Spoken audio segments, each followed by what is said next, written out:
Old school is back. I love it. 1976 BMW 2002. Now this is the end of the 2002 model. This car feels old. You kind of have to jiggle the ignition a little bit, give it some gas. I mean, all those things that are irrelevant on modern cars, and that's the beauty. But it's fun to drive the bones, the originator of where the 3 Series came, because after this, it was the 320i. The 2002 is the beginning of what gives BMW its reputation in America. Back in the late 60s, David E. Davis Jr. made a name for himself and started a whole world of almost irreverent automotive journalism by writing kind of a love letter to this car for the magazine he worked for at the time.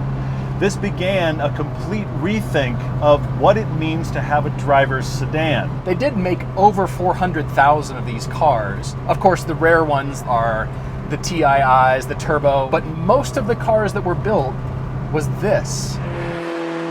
100 horsepower, okay. This owner is the 8th owner of this car, so people have done stuff, but this is not restored. This is just added to over the years. Okay, describe the car. Describe it to somebody, how it looks. Boxiness would come out a lot, but I'm fascinated with the clamshell hood here and things just laying over the top of each other. The hood kind of sits on this car. So does the trunk.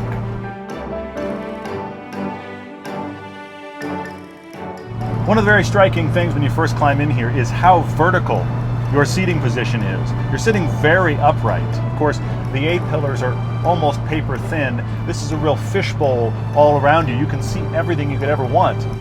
These seats are very vertical, but decently comfortable. You could actually get 4 people in here. It's going to be tight, but for the size of the car, it's kind of surprising how much room is here. I love the size of this thing. I love the visibility. Oh man, floor hinge pedals. It's all analog. There's no power steering, there's no air conditioning, there's no stereo.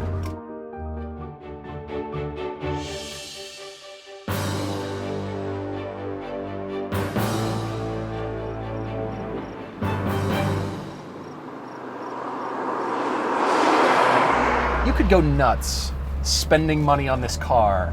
There's always things you could do, but I don't know that these are cars that you want to go overboard. This has replacement carburetors on it. It actually accelerates pretty well. This is a 4-speed gearbox. Everything has been nicely refined. This owner has spent some time and a little bit of money trying to make this car run like it should. He bought it, drove it home, and it stopped working. The problem is, these cars don't like to sit. They need to be driven. Okay, the throttle's almost flat and up a slight grade. It has trouble, and that's okay. I'm fine with it. Originally, this was about 100 horsepower, about 100 pound-feet of torque. This one has been a little bit revised. It might pull 115 on a good day. You kind of need a road like this with one of these cars. You need a road that has some great corners, some blind corners, but isn't a road asking you to go all that fast, because this car just can't really. I'm feathering the throttle downhill here. I'm doing a lot of engine braking, which means at the top end, the engine starts to smoke. I thought it was a campfire in the forest, but no, it's the O2.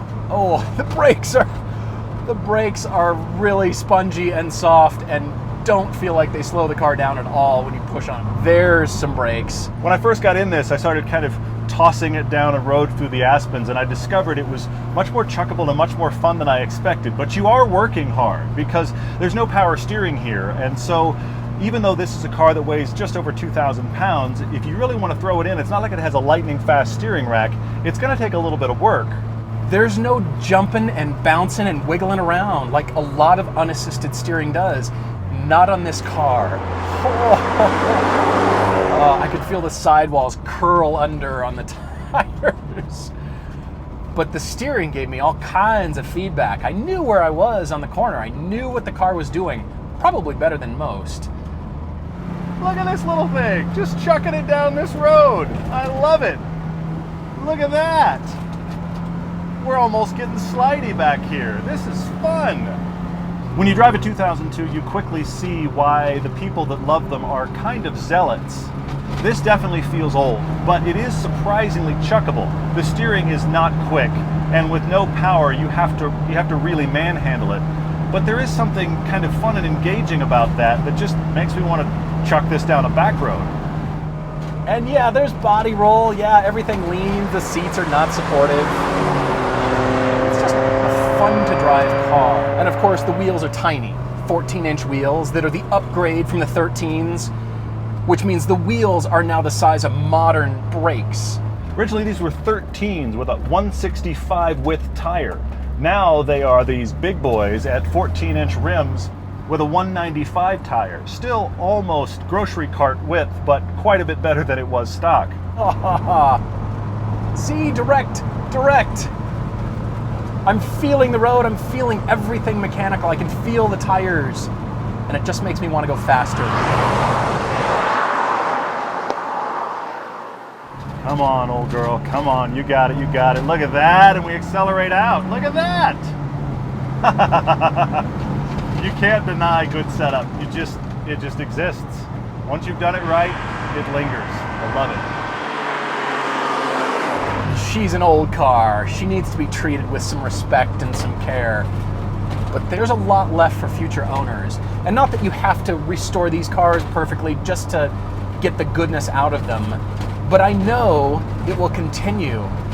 I think there's really only one thing about this car that you need to know about, and it's the steering. It comes back to BMW's lineage. The sedan, the thing that does it all and still is fun to drive. The car that we would have recommended most on the podcast, most often, if we were around in the 60s and 70s doing this. It would have been the O2. This is all you need to know, is just the steering. It's not overly quick, and you have to work at it, but it is fun. A little bit of smoke, just to let me know. By the way, be careful, I'm old. Love this car, but yet I don't want to rush out and go buy one. And it's because you have to build a relationship with this thing. You've got to coddle it and baby it and work on it, and it's going to consume your time. And at this point in my life, I don't have the time. If that's you, I couldn't recommend the O2 more.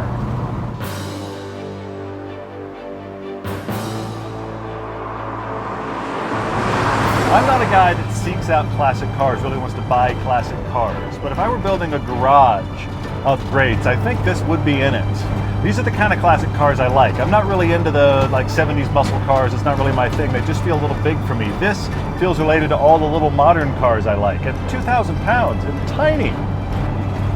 I don't know that I'd want to own one of these, but it is a blast to drive.